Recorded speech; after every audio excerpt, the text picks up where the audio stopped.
All right. And we are live. What's going on, Elite Brokers? Matty Ice here. I'm so excited to do this training. I feel like it's been kind of a long time coming too, man. But we got an awesome training set for you guys today. We got the one and only, the myth and legend, Cheryl Tibbs, who has been kind enough to give us some of her time today and really break down what it takes to be a successful business loan broker. You know, because like at Elite Broker, you know, we give you all the tools that you need, everything that you need to generate, convert leads and stuff like that. But there's a lot of other things involved in becoming successful in this business. And Cheryl is just an absolute beast in this industry, just crushes it. And so she's going to be breaking down, you know, what does it actually take to become a successful business loan broker in this industry. So make sure you stick to the end, take lots of notes. If you guys have any questions for Cheryl, leave a comment down below. I'll actually see it right here and we'll bring it up and we can go ahead and ask her. And we'll rock and roll. So a couple things too, really quick. If you're not a member of Elite Broker, definitely check it out. You can learn more, get a free demo. Again, it's just an awesome CRM that's going to allow you to generate more leads, get more appointments on the book, convert more of those leads, etc. And then we're also going to have a link to if you want to learn more about joining Cheryl's team. If you want to be part of an awesome team in this industry and just be a part of that leadership, that mentorship, we're going to have a link down below as well. I'll post it in the comments too. If you want to learn more about joining Cheryl's team, we're going to have a link to that. You fill out a little form and then they'll contact you. All right. So with that said, Cheryl, thank you so much for doing this. How are we doing today? Welcome. Oh, I'm doing good. I'm excited to be here and just really humbled and honored that you asked me to just come aboard and share with the group some of my 30 years of being in this business. Yeah, no, absolutely. No, I really appreciate it. And like I said earlier, I feel like it's kind of been a long time coming. I was thinking about this the other day after we set this up. And like, you know, because you and I have been in contact. I mean, you've been part of my group and all that stuff. We've done some things. I think you've been through a couple of other, my programs and whatnot. And I just felt like, because I knew that, you know, you were always just crushing it in this business. And I just felt like at some point, Cheryl and I are gonna cross paths and we're gonna do something epic together. I was thinking about that the other day, and it's finally here. You know, we got that these different campaigns you and I are testing together, and then of course bringing that into the community. You know, now we're doing this live training, so I'm really excited, man, and I really appreciate you being here for sure. Absolutely, thanks for having me. Yeah, awesome.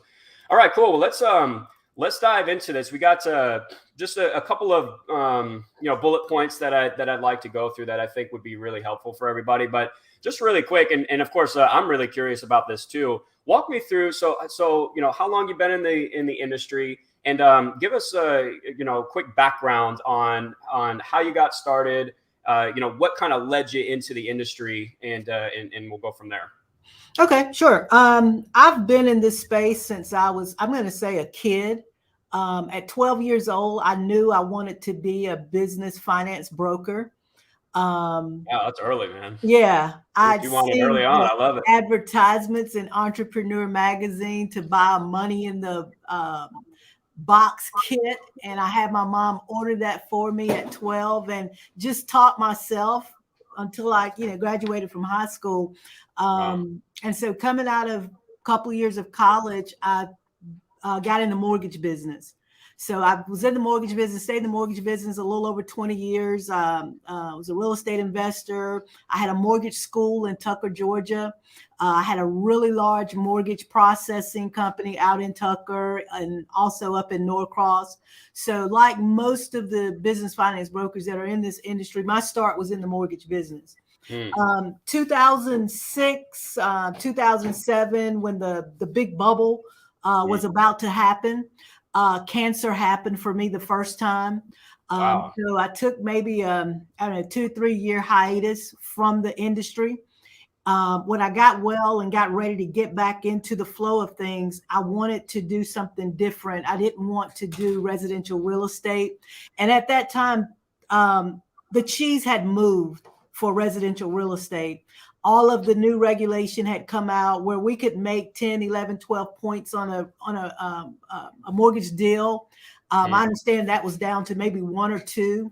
So when I was ready to get back into the workflow, I got into commercial finance, and that's where I got my start in the MCA industry in about 2012. I was doing MCAs before you could use all of your revenue. It was just the credit card revenue that you could use back in that time. And I love the industry, and I've been, working in it ever since. I'll say back in 2018, I recognized that probably 60-70% of my business, Matt, was coming from business owners who wanted to get an MCA to purchase equipment. Also, during that time, I had my first experience with getting backdoored. And some of you guys, I'm sure you're familiar with that term, getting backdoored, where you send a deal over to a funder, and the next thing you know, your borrower or your client is getting an email or a text from someone else saying, hey, I've got your deal, I can fund you. So I had my first experience with that. And I said, you know what, there's got to be a way that I can make the same amount of money that I'm doing with MCAs and not have to get backdoored. And I decided to just jump headfirst into the equipment space. The barrier to entry is considerably a little bit more difficult to get into with some of the lenders than it is with MCA. I didn't have to worry about backdooring. So we've been doing equipment and working capital probably since about 2012. Gotcha. Wow, that's a crazy journey, man. Yeah. There was that's awesome though. I love stories like that. There was something that you mentioned the book where the cheese had moved. Yeah. I think it's such a fantastic quote and book and just overall business principle to learn, because I think like there were so many things that changed during that time, like you said, and I think it's really easy for people sometimes to we get discouraged and I failed at this or that, or the world's not fair, whatever. And then we let that kind of bring us down, and we don't continue moving forward. We don't continue looking for, okay, my cheese moved, so let me just go find it elsewhere. Right. And just keep plowing through. And, it can be really difficult to do that sometimes. And you just, you plowed through, you mentioned cancer earlier. I mean, that's just crazy stuff. So I think that's really, really inspiring. That's awesome. So good for you. And of course it always pays off too. You don't quit. Yeah, absolutely. And you keep looking for the next advantage. You keep, leveling up your skill set, looking for the next opportunity, and, you end up where you are. So that's awesome. So let's get into, I want to know, like, if you can, just kind of break down a day-to-day routine. Okay. Because I think routines are really important in business. Having a certain set of things that you do, like, okay, I'm going to call leads at this time, or I'm going to do this prospecting at this time, or whatever, right? So can you walk us through a day-to-day routine in your business and what that looks like? Absolutely. Well, I'm usually up 5, 6 in the morning. I use that time to watch my shows. I catch up. I do my prayer, meditation, that type of thing. I'm usually walking into my office here at about 8 in the morning. And when I get here, I'm looking over partner submissions, any submissions that I have personally from my processors, looking over submissions, pulling credit, getting files ready for me to pre-underwrite is what I call it, before I decide which lender that I'm going to send that deal to, jumping into my EliteBroker CRM, seeing what appointments I may have for that day, assigning those appointments out to my team members who I want to call those particular customers. I don't take any, my calendar is set up so that I don't get any calls before 11. I need that time from 8 to 11 so that I can pull credit, I can review deals, I can review my calendar and just set my day. So after 11, I start my callbacks and working on approvals, working on submissions, training my group. And that's pretty much my day. And I'm usually here at about 5, sometimes 6. Right. Yeah, that's awesome. There's a couple of things I want to break down there. Okay. One, I can actually I do the same thing with my calendar, and I think it's really, really important to block off time before you get into the all of the business stuff that you need to do. getting your, you were saying that you do the meditation and stuff, like you're up early, you do your meditation, getting your mind right. So doing a couple of just basic things before you start your workday is just, I don't know, for me, that's just been incredibly powerful. It makes me so much more productive throughout the day, and you just feel less stressed. You've got your mind right. Now you can tackle the rest of the day. And then you were mentioning too, going over the current deals that you have. So obviously, leads in the pipeline, appointments, all that stuff is good, but you want to make sure that your deals are being closed as well. You've got to stay on top of that. Don't, correct me if I'm wrong, but don't always just assume that everything is done. You need to make sure that everything is lined up. You have everything that you need. If you need to make a call or two to potential, the client with that you're closing on, do it. But checking up on your current deals right now first, and then moving on to your prospecting, your appointments, your leads afterwards, because closing the deals is what gets you paid. Is that kind of the idea behind that? Absolutely. Yeah. Gotcha. So, all right, awesome. I love it. Let's go through I guess if we were to put it like this, if you were to start all over again, what things would you do? But what would you say, just with your experience now, what are the best things for brokers to do when they're first getting started to really actually set them up on a path to success and hopefully avoid some of those, mistakes that a lot of brokers make in the beginning? I wrote down a couple of things, Matt. I think first you've got to decide, is this going to be a hustle? Is this going to be a part-time gig? Or is this going to be a career move? And I think when you determine where you're going to find yourself in this space, then that's going to determine how everything else sets up. If this is going to be a career move for you, I think you have to familiarize yourself with the tools that you're going to have available. You've got to familiarize yourself with, how does a merchant cash advance work? How does an equipment finance agreement work? I think you've got to understand the mechanics of what it is that you're going to be selling so that you're able to speak the language professionally and knowledgeably to the customers that you're going to be talking to.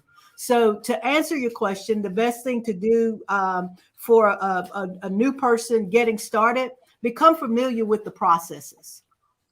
I think some people put the cart before the horses. They start in marketing first. Marketing is good, but if you don't know what it is that you're going to be selling, if you don't know enough about your product, then you make yourself look really silly. So I always tell brokers in my training community, become familiar with the products, know exactly what you have, and put your marketing in place. Yes, but in order to be successful in this, if this is going to be a career move, know exactly what it is that you're talking about. Are you going to be an order taker, or are you going to be a business finance consultant? I mean, it's either one or the other.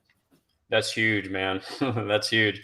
I've noticed that. That makes a huge difference. I talk to a lot of brokers every day, and it's the ones that, of course, you can always start it off as a side hustle. I'm not saying you got to, jump into it 100% right away, but you've got to make the commitment to actually make this work. This is not a 30-day business. Right. There's a process that you have to go through. But I think you made a great point too about obviously marketing is really important. And when you get started, you want to get those leads coming in as soon as possible. But if you don't know what you're talking about yet, then I don't want to say that you're wasting your time, because I think any experience that you get, it's a really good learning lesson. But you have to know your product, guys. Product knowledge is really, really important. And I think too, also offering as many products as possible too, just having access to these things. And like you said, being that consultant and pointing taking that business owner in the right direction, just based on where they're at with their current business right now, is going to make a huge difference. And that comes from product knowledge, just knowing your craft as much as possible. Right. So do you guys on your team, how does that work? Do you guys have resources or training videos or whatever on each product that you guys recommend to business owners? Is that how that works? Yeah. What we do is I train the guys on my team to pick a niche. And when I say pick a niche, pick an industry niche, I think the merchant cash advance, equipment loans, invoice factoring, commercial real estate, those are tools. Those should not be your niche. Those are the tools that you'll need that you will present to those people that are within your niche. Right. So that's why the training that Ricardo and I give our team is, hey, decide what niche you're going to go in. Then you'll know what tools that you'll need. And so what we do is once a week, I take an industry. We're supposed to do hospitality this week. And we talk about all of the tools in our tool belts that a business in the hospitality industry will need in order to be able to make you successful as a business finance broker, whether it's a term loan, an SBA loan, equipment financing, whatever. Right. Yeah, that makes sense. What would you say? Do you guys have like specific, like, have you found certain industries do better in this business? Do you guys have like a few favorites that you target? Is it hospitality, or do you have a couple that you go after? What I try to do, Matt, is I take an industry a week, and I just, we talk about the pain points of that industry, what tool we have in the tool belt that could address that pain point. So trucking seems to be what a lot of people are really rah about right now. Trucking makes up about 40% of my pipeline. So that is a big industry. Construction right now is really good. Landscaping with the sun coming out and whatnot, that's a really good industry to target. So there's not really one set industry. It's just that I just pick something out of my head, and we talk about the pain point that week, and we go from there. And I leave it up to the consultants to what are you passionate about? Which of these industries that you know something about that you could speak intelligently about and be able to present the tools in your toolbox to address that business owner's pain points? Right. I like that you call them consultants and not brokers. I think that's an important distinction, because that's again, just the most successful people I see in this business they act as consultants, and they're using the different tools that they have. And that's another thing that like when I'm on my onboarding calls with people who sign up to EliteBroker and whatnot, one of the things that we bring up is at some point you got to pick a niche. Like, you can run any business owner through EliteBroker, but everything you do, from marketing to the conversations you have on the phone to everything, is going to have so much more impact if you can pick a niche. And I think too, the way you describe it, what are you passionate about? What industry have you worked in the past, maybe that you have experience in?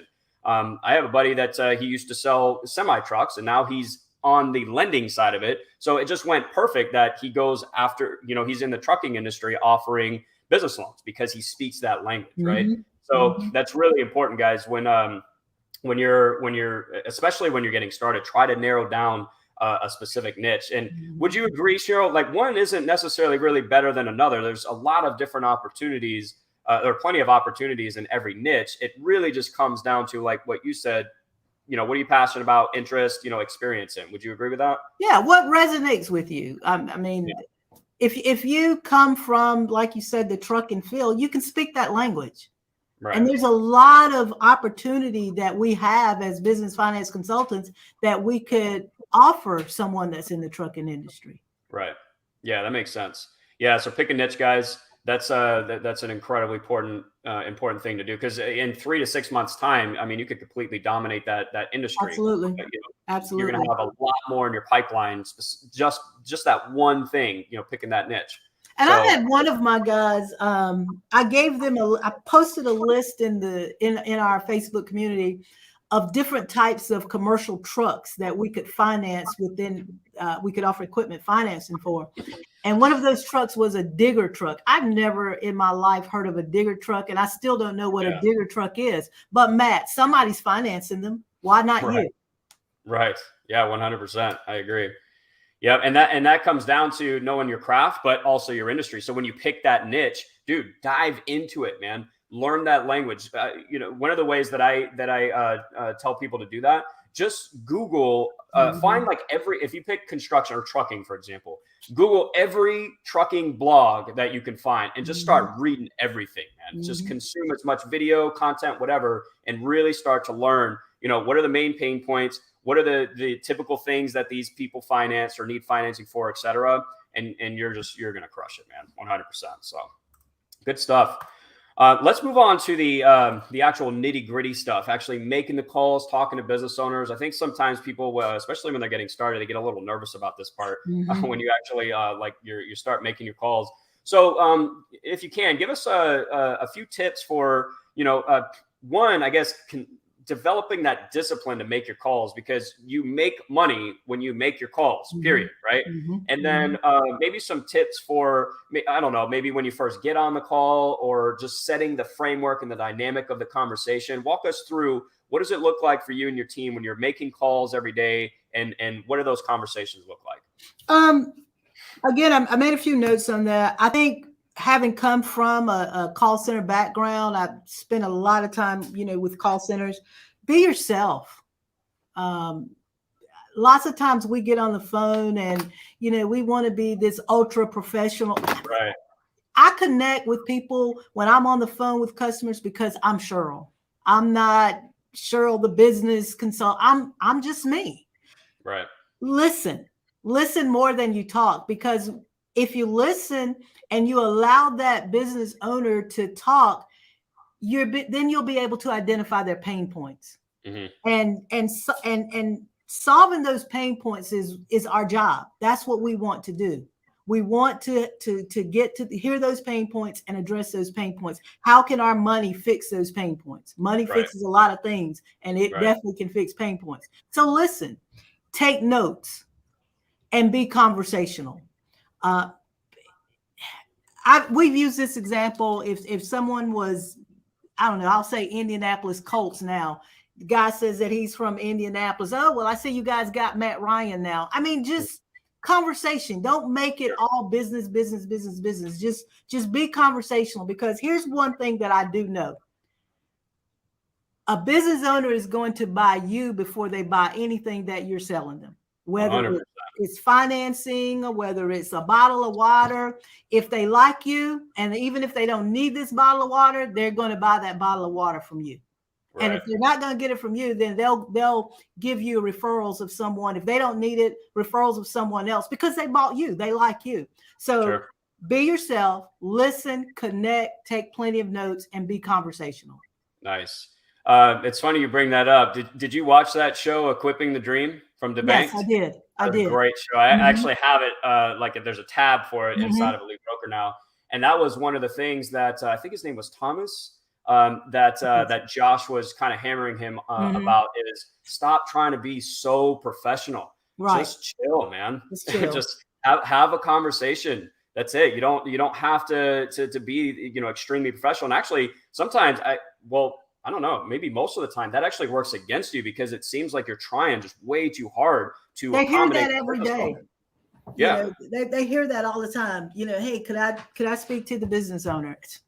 Right. Yeah. Do your homework before you make the call. And if you have the EliteBroker system, then you have that information before you get on the call. You know who the owner is if they've completed the information correctly, and you can pick up the phone. Hey, John, this is Cheryl. Blah, and take it from there. Yeah. Calling to give you your requested the free custom funding plan. I see you make this much every month.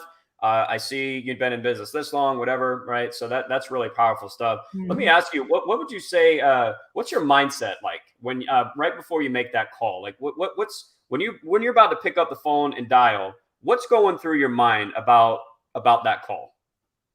I'm going to get an app. I'm going to take the app while I'm on the phone, and this is about to be a deal. Every call to me is a deal, whether it turns into a deal or not. That's my mindset. I have to think positive, because I think what you put in the atmosphere is what you get back. So if I'm scared to dial, or if I'm thinking, oh, they're not going to do business with me, then that's just what's going to happen. Right. Yeah. So 100%. Any time that I'm calling any of the customers, and I tell the people that are in our community, always assume the deal. Always assume the deal. Right. Right. Especially if you have people reaching out to you, like we have set up an EliteBroker. I mean, they're interested in it. Right.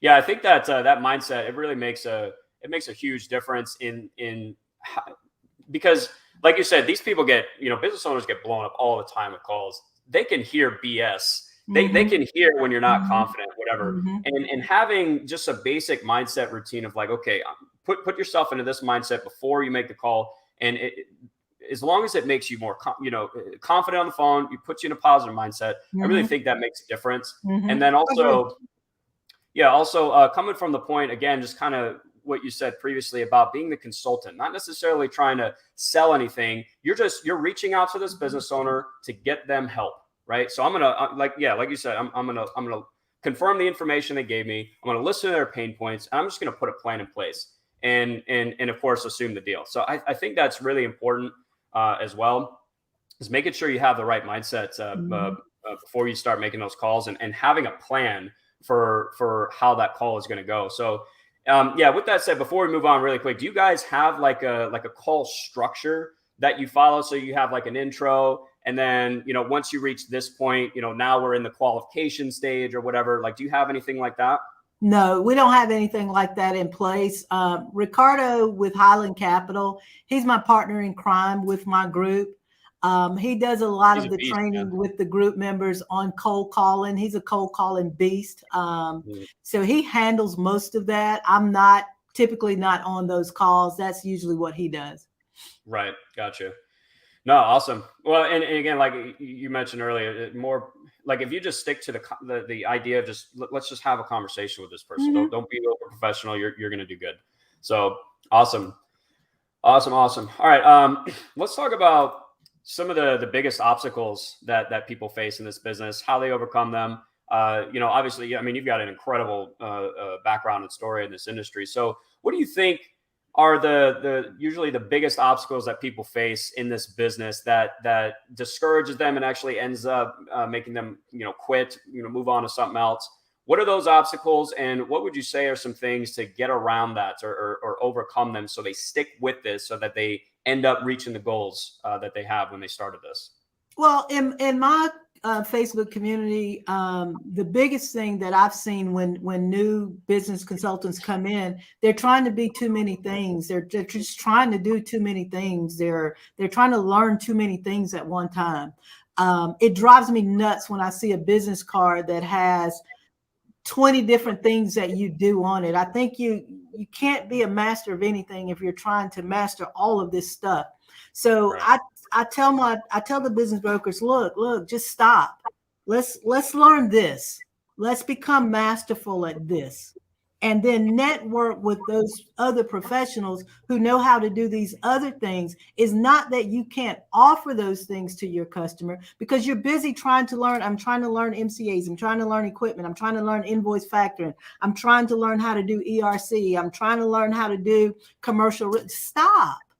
That's too many things. Yes, right. All of those tools are available to you, but I think you should learn to master one of those tools really, really, really, really well. Network with other professionals that can help you with those other tools until you're able to, I've got this one under my belt. Now let me tackle this one. Right. So I think if you just slow down and just become good with one of those tools right now. Right. And it kind of goes to give yourself time to build this business. I think sometimes, and I'm guilty of this, in the past, I'd start a new opportunity or business, whatever, and I want to make money right now. I want to, next 30 days, I'm going to make 10 grand or whatever.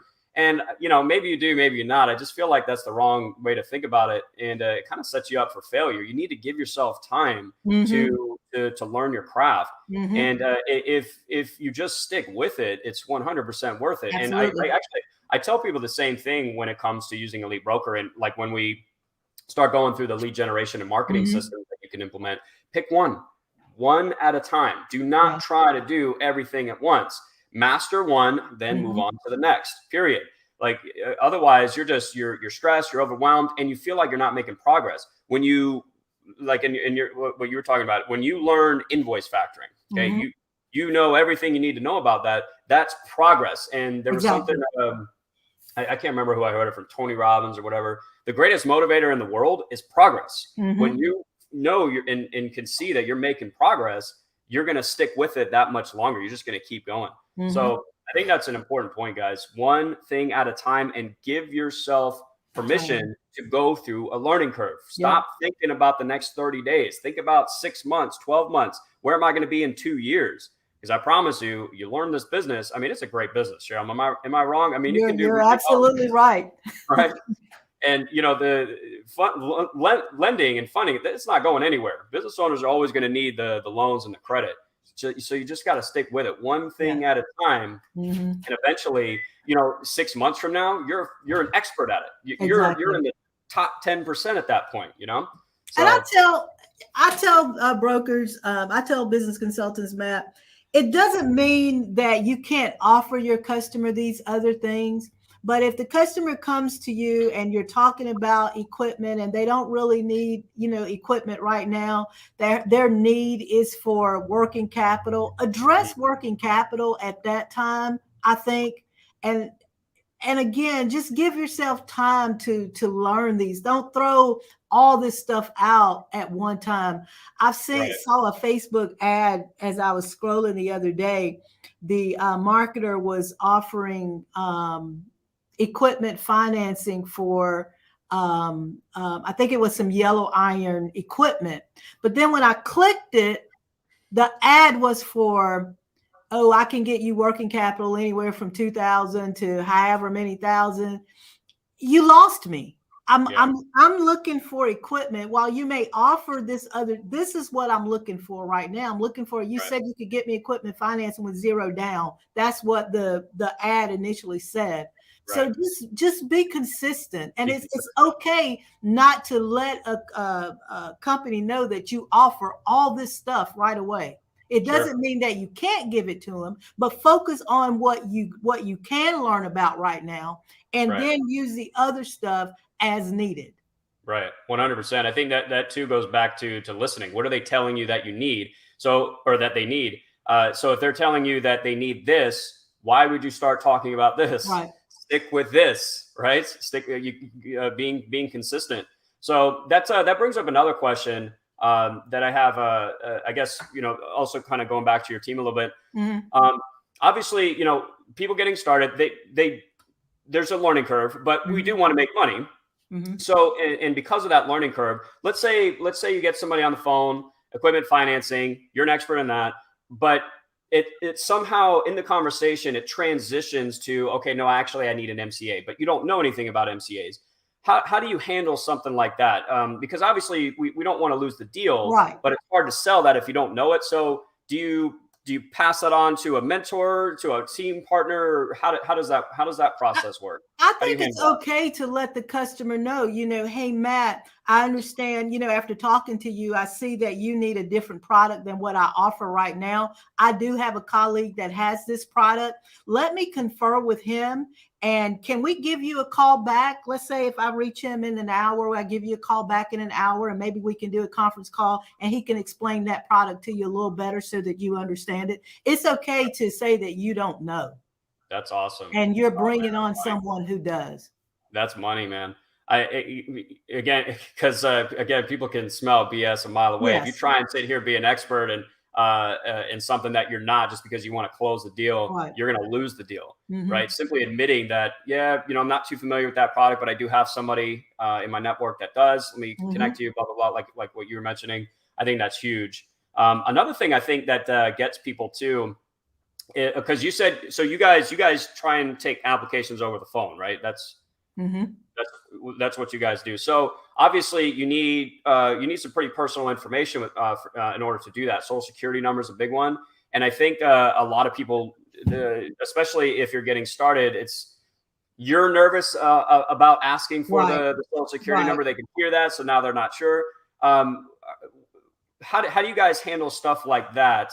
As far as, one, I guess, how do you ask for it? Two, how do you handle those? It doesn't even necessarily have to be social security number, but when it comes up, like, I'm not really comfortable doing that. How do you guys handle that kind of stuff in order to save the deal? So, Matt, I understand what the question that you're asking about it. It does come up a lot. So what I do personally on my end, if they're a little apprehensive about giving me the information, if I'm taking the application over the phone, I'll say, hey, Matt, let's do this. I've got everything I need except your social, and I know that that's, you know, really personal. So let me do this. Let me email you over my secure application. Look it over, sign it, and put your social on there for me. And as soon as you get it, you hit submit, it comes right back to me. Then I can get you an answer on, you know, on what you're looking to finance. So that's what I do. So I send the application and let them fill that part in with their signature. Right. Okay. Yeah, that makes sense. And we actually just added something like that inside of EliteBroker where you can send out. We got a template where you can send out the loan, your particular loan application. Do you find that? And I guess it would go back to how you handle it, right? Because if you're really squeamish about it, and you know, or you're making a big deal out of it, then they won't fill out the application, right? They'll just kind of be turned off the whole process. So would you say that the way, I mean, I feel like the way you just said it is really effective. Do you find that most people end up filling that loan application out when you send them? I rarely run into that issue with not getting what I need on the phone, because by the time I get to that point, they've already bought me. Right. But in cases where I'm not able to get that, you know, that sensitive information, John, while I have you on the phone, I'm gonna go ahead and send this over to you. Put your social in, go ahead and sign it and get it back. I'm going to stay on the phone with you, just so that I know that it came back. You know, that's another way to do it. Just stay on the phone with them while they're completing it. Right. Oh, yeah. I mean, that's awesome. Don't even hang up the phone. Just like, okay, no worries. Again, don't make a big deal out of it. And I think too, if you don't make a big deal out of asking for the social security number, won't make a big deal it's either. not going to be a big deal for them. Because I mean, people who want funding, they know that you've got to have it. So if they don't want to provide their sensitive information, then they don't want funding. And that's what I tell the people in our community. I mean, don't sweat it. It's not somebody who wants to move forward, because people know when, and what gets me is you get an application in and they'll give you the information. I do a soft pull on everybody that comes through, on all of the applications that come through my office.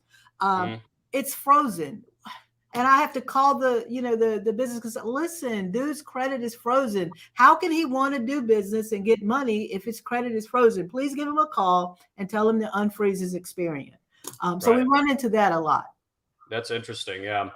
But I do like the that idea of even if they're not comfortable on the phone, just send them the link really quick. Fill out the application on the phone, right? Because if you hang up that phone without an application, I mean, they might fill it out if they really want it, but man, you're really you're taking a risk on losing that deal. I've always thought that, you know, why not just take the application over the phone if you can, you know? So that's huge, man. That's good stuff. All right, cool. Well, let's wrap up with a couple things. I do want to, you know, let's talk about how you're using EliteBroker, because you know, EliteBroker is a tool, and it comes down to how you use it, right? We give you everything that you need, but I'm really curious to hear how you have been using EliteBroker to get appointments on the book. I know we run some Facebook ads, testing things. What would you say are like the main things that you're using inside of EliteBroker that really make a difference on getting people on the phone and helping you close deals? What would you say the biggest thing are with EliteBroker? The booked appointments, that's kind of where we start. And I give those to my guys, and we're calling those booked appointments, and those have netted us deals, funded deals for the month of March. Having the Facebook ads connect.